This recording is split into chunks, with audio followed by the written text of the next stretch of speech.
Personal story segment tonight. A Dutch politician named Geert has produced a film that says flat out the Koran incites violence. Well, that hypothesis itself is inciting violence, as Mr. Wilders has been threatened and even denied entry to Great Britain. Here's a clip. Islam is superior than the Jews, than the Christians, than the Buddhists, than the Hindus. The only deen Allah accepts is Al-Islam. And whoever seeks any other deen apart from Islam will never be accepted. You will take over USA. You will take over UK. You will take over Europe. You will defeat them all. You will get victory. You will take over Egypt. We trust in Allah.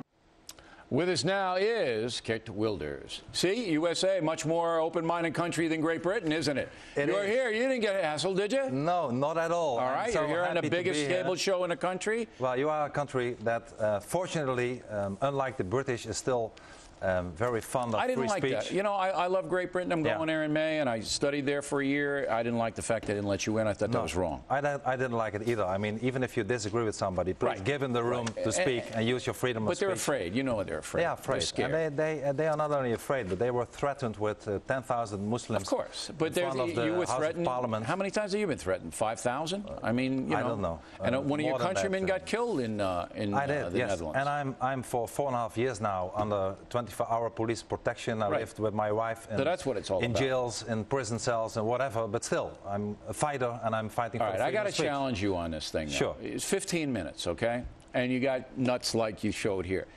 You know Bill Maher is?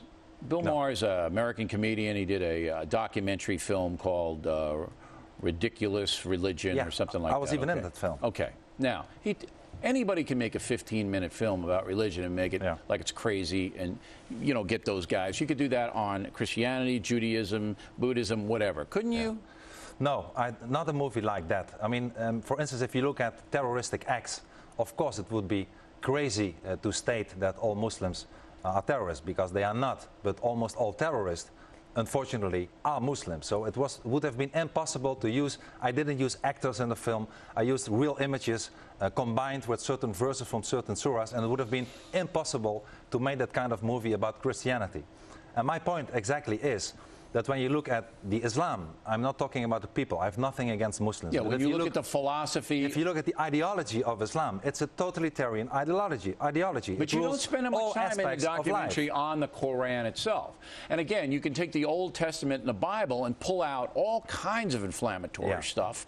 And I'm saying to myself, what good is... Here's the bottom line on it, sir. What good is this? Most people know in the free world, not in the Muslim world, in the free world, most clear-thinking people know that worldwide terrorism is driven by Islamic fascism. Most people know that. What good is you telling them again? Unfortunately, most people in Europe don't know, especially the political elite, the leadership in Europe. They don't know it. They are afraid. They are what the Arabs call dhimmis. They are afraid of the reality. If I tell you that even today in a European country, Great Britain, the country that banned me and sent me away after detaining me for a few hours, we have already today, when it comes to family law, Sharia courts functioning.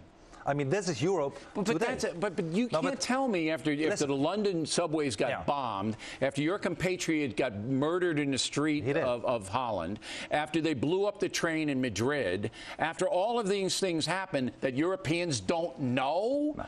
They don't know? The European they're people... They're afraid. They're cowards. They are big, fat cowards. Okay, so this isn't going to change that. But the political elite is not acting. What we should do, we should be more proud of our own identity. We should be more proud of our values that are based on Christianity, so what do you do? on Judaism. Do you throw the Muslims out of Holland? I will not throw anybody out. Because you got a big problem over there, don't you? What I wanted to say is that the first thing we should do in Europe is to stop the immigration from Muslim countries.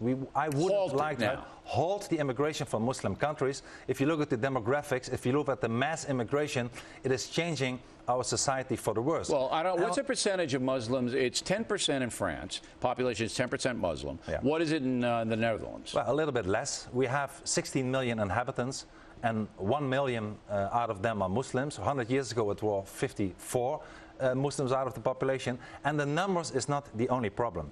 The fact is that at the end of the day, we will lose our freedom, because Islam wants nothing else than to submit other people. They are not in our societies to integrate. Now, do they call you a assimilate. racist like they call me here? Well, you know, they do, but it's very easy that if somebody is not playing the political correct tune to label him a racist or xenophobe, I am not. My party today represents the second biggest party in the polls in the Netherlands. Why? Those people are not racist. Those people are proud on their own Christian identity. They don't want the Netherlands to become an Islamic country. You wouldn't throw them out, but you'd stop the migration. I would stop the migration. I would not throw anybody out, except if they commit violent crimes. Sure, violent of course, then we can say, well, you are not welcome anymore in this country. And this is really the first thing we should do.